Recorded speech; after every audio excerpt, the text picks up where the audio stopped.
Hello everyone, ये है south Indian movie सरकारू वारी पाट्टा की ब्रीफ समरी पार्ट 2, जो कि महेश बाबू और कीर्ति सुरेश की है। तो चलिए हम समरी स्टार्ट करते हैं। अगले सीन में कीर्ति सुरेश के पिता महेश बाबू को अपने ऑफिस में बुलाते हैं और उससे बोलते हैं कि ठीक है, तुम्हें जितना पैसा चाहिए हम वो देने को राज़ी हैं, लेकिन तुम्हें मीडिया के सामने बोलना पड़ेगा कि मैं राजेंद्र नाथ जी को ब्लैकमेल कर रहा था। हम जितना भी तेरा पैसा है वो वापस कर देंगे। कीर्ति सुरेश के पिता राजेंद्र नाथ जी मीडिया को बुलाते हैं और उसके सामने अनाउंस करते हैं कि ये जो है हमें ब्लैकमेल कर रहा था और ये बड़े बड़े घरानों को ऐसे ही ब्लैकमेल करता है और ये खुद इस बात को कबूल करेगा। और फिर महेश बाबू मीडिया के सामने कबूल करते हैं कि हाँ, मैंने जो $10,000 इनसे मांगने का या इनको उधार देने का जो बोला था वो झूठ था। मैंने ऐसा कोई $10,000 इनको नहीं दिया। इन्हें मुझे कोई भी $10,000 वापस नहीं करने। इन्हें मुझे 10,000 करोड़ रुपए वापस करने हैं, जो कि इन्होंने मुझसे लोन के रूप में लिए थे। ये सब सुन के सब चौंक जाते हैं कि यार, इतनी बड़ी रकम इस लड़के ने कैसे दी इसको। अगले सीन में कीर्ति सुरेश का मामा महेश बाबू को धमकी देने आता है कि क्यों रे, कैसे परेशान कर रहा है तो महेश बाबू को गुस्सा आ जाता है क्योंकि कीर्ति सुरेश का मामा जो है उसकी कॉलर पकड़ लेता है। वो उसको एक चमाट देता है खींच के।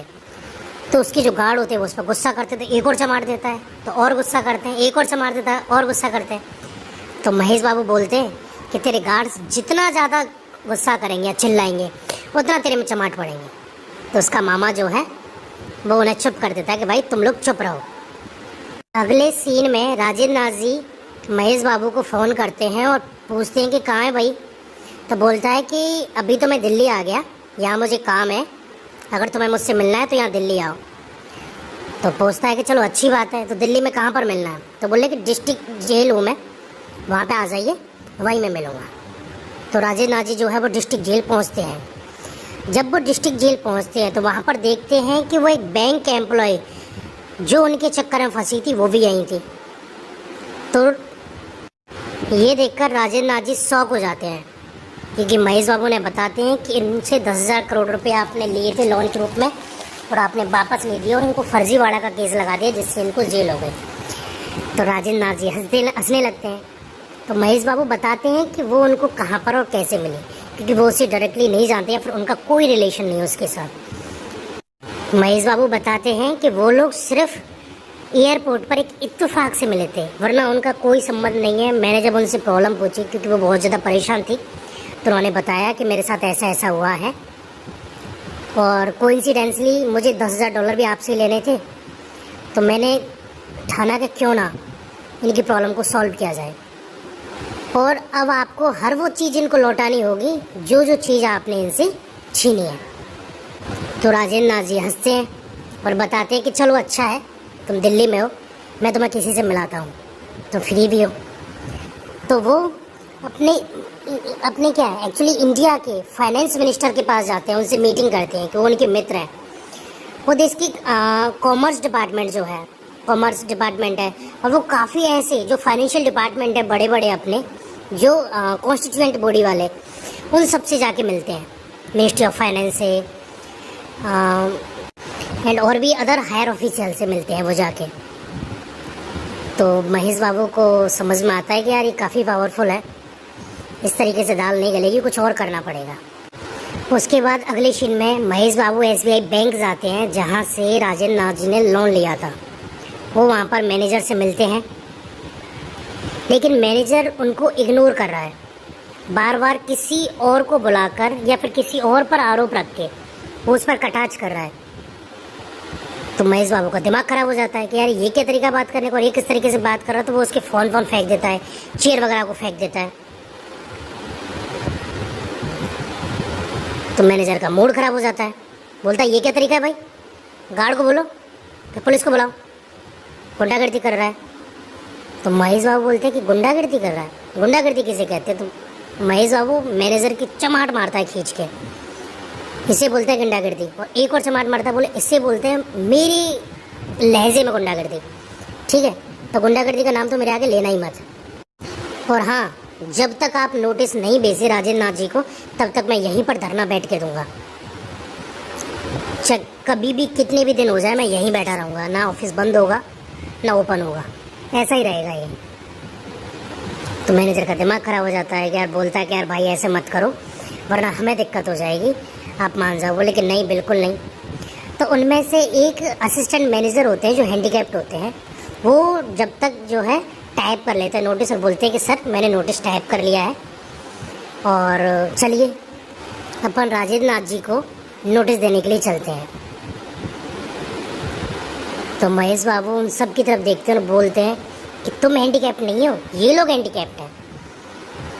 सलाम है तुम्हारी सोच को, और मैं वादा करता हूँ कि 1 घंटे के अंदर तुम अपनी चेयर पर बैठे हुए पाओगे सही सलामत। और दोनों जो हैं राजेंद्र नाथ जी के घर की तरफ चल देते हैं। दोनों बाइक से राजेंद्र नाथ जी के घर जा रहे होते हैं कि हर एक चप्पे पर इतने सारे गुंडे इकट्ठे हुए होते हैं कि वहाँ से निकलना संभव नहीं है। आधा 1-1 किलोमीटर पर बहुत सारी संख्या में इतने सारे गुंडे रहते हैं और उसको धमकी देते हैं कि वापस चला जा वरना यहाँ से जिंदा नहीं जाएगा। तो बैंक का एम्प्लॉय बोलता है सर वापस चलिए, ये लोग बहुत ज़्यादा हैं और हो सकता है ये लोग हमें मार भी सकते हैं, सर वापस ले लीजिए। तो महेश बाबू जो है वो वापस ले लेते हैं। एंड उसके बाद महेश बाबू ट्रक लेकर आते हैं और फुल स्पीड से ट्रक चलाते हैं कि जिसको सामने आना है वो आ जाए और जिसको हटना है वो हट जाए, लेकिन वो ट्रक नहीं रोकेंगे और फुल स्पीड से ट्रक चलाते हुए चले जाते हैं। और इसी तरह जो है वो राजेंद्र नाथ जी के घर पर पहुंच जाते हैं। अगले सीन में कीर्ति सुरेश यूएसए से वापस इंडिया आ जाती है और उनके मामा उन्हें बताते हैं कि $10,000 की बात नहीं है, 10,000 करोड़ रुपए की बात है। उसने जीजाजी से 10,000 करोड़ रुपए मांगे हैं, कोई जैसी उसको छोड़ के चली गई आपके चक्कर में। तो कीर्ति सुरेश का दिमाग खराब हो जाता है कि यार ऐसी कौन सी जैसी छोड़ के चली गई, साला कावरा वावरा तो मेरे पीछे हो रहा था ये। तो वो दोनों बैठ के प्लान बनाते हैं कि जैसी के बारे में डिटेल निकाली जाए और उसको वापस लाया जाए, जिससे ये हमारे से इतने पैसे ना मांगे और हमारा पीछा वैसे ही छूट जाए। तो दोनों उसके लिए ड्रिंक का इंतज़ाम करते हैं, फार्म हाउस पे ले जाते हैं अपने पर ड्रिंक और जाने क्या क्या। जब पार्टी ख़त्म होने के बाद या फिर मीटिंग ख़त्म होने के बाद वापस जाने वाले होते हैं कीर्ति और उसके मामा, तो महेश बाबू बोलते हैं कि आज रात के लिए कीर्ति को यहीं छोड़ जाओ और तुम जाओ। तो कीर्ति का मामा बोलता है तुम्हारा दिमाग ख़राब हो गया, क्या बोल रहे हो? बोल रहे बोला ना एक बार यहाँ छोड़ के जाओ और जाओ यहाँ से। बोले तो होश में तो है, क्या बोल रहा है क्या नहीं बोल रहा? कीर्ति का मामा बोलता है। तो बोलता है कि मैं इसके पैर पे पैर रख के सोऊंगा, अगर तुझे बैठ के देखना तो तू भी बैठ के देख, बट आज यहीं रहेगी। तो कीर्ति के मामा मान जाते हैं और वो उसे छोड़ के चले जाते हैं। अब होता है कीर्ति के मामा को ब्लैकमेल करने का सिलसिला। जब अगले दिन फ़ोन करता है कि तुम कीर्ति को लेके आओ, तो कीर्ति के मामा बोलते हैं तुम्हारा दिमाग ख़राब हो गया, क्या चक्कर है कि लेके आओ? तो बोले ठीक है कोई दिक्कत नहीं, रहने दो। तुम बताओ तुम्हारे जीजा कहाँ है? बोले क्यों, ऑफिस में होंगे? बोले ठीक है मैं उनको बता दूंगा कि कल तुम्हारी बेटी को मेरे पास रात के लिए छोड़ के चला गया। तो कीर्ति का मामा बोलता है कि हाँ ठीक है लेके आ रहा हूँ मैं कीर्ति को, लेकिन नरक में चलेगा साले, ऐसे कौन करता है? तो वो कीर्ति को लेके महेश बाबू के पास चला जाता है। तो महेश बाबू कीर्ति से बोलते हैं कि इडली डोसा वगैरह बनाओ और खाना खाएंगे। तो कीर्ति बोलती है कि मुझे तो बनाना नहीं आता। बोले नहीं बनाना तो सीखो, लेकिन बनाओ मेरे लिए। तो कीर्ति जैसे तैसे करके उसके लिए खाना बना देती है। अब महेश बाबू को कीर्ति को और परेशान करना सोचता है, तो वो बोलता है कि मैं खाना नहीं खाऊंगा और तुम मुझे खिलाओ, मैं खाना ज़बरदस्ती खिलाओ मुझे खाना। तो कीर्ति से खिलाने की कोशिश करती लेकिन वो नहीं खाते, तो उसका मुंह पकड़ के ज़बरदस्ती उसके मुंह में डाल देती है। अभी अगला सीन होता है सोने वाला। तो कीर्ति सुरेश जो है वो सो जाती है चुपचाप बेड पे और महेश बाबू उसके पैर पे पैर रख के चुपचाप सो जाते हैं। और ये सिलसिला जो है वो कई दिन लगातार चलता रहता है, कई दिन। अगला सीन, एक दिन अचानक से महेश बाबू ने कीर्ति सुरेश को बुलाना बंद कर दिया। अब कीर्ति सुरेश अपनी माँ के साथ बेड पर सो रही थी, तो उसे नींद नहीं आ रही थी क्योंकि उसे पैर पे पैर रख के सुलाने की आदत हो चुकी थी।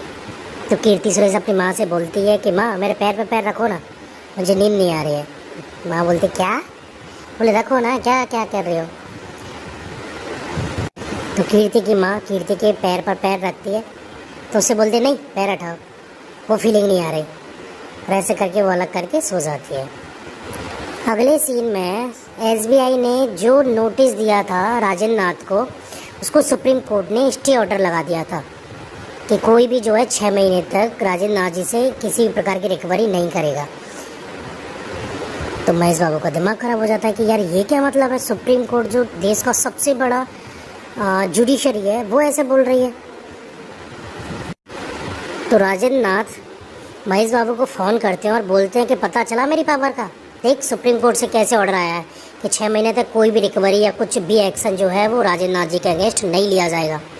अब बोल, अब क्या कर सकता है। तो ये सब बातें उसके फैमिली वाले भी सुन रहे थे, तो बड़े शौक हो गई कि यार हमारे पापा ने 10,000 करोड़ का लोन ले रखा है और हमें पता भी नहीं है, हम लोन के पैसे से ऐस मार रहे हैं। अगले सीन में जब महेश बाबू अपने रूम में एंटर करते हैं तो वो कीर्ति सुरेश को वहाँ पर बैठा हुआ पाते हैं, तो वो शौक हो जाते हैं कि ये क्या सीन है यार, इतने दिन से मैंने से नहीं बुलाया तो ये अचानक से खुद अपने आप से आ गई। कीर्ति सुरेश महेश बाबू को चेक्स देने आई थी जो कि ब्लैंक चेक थे।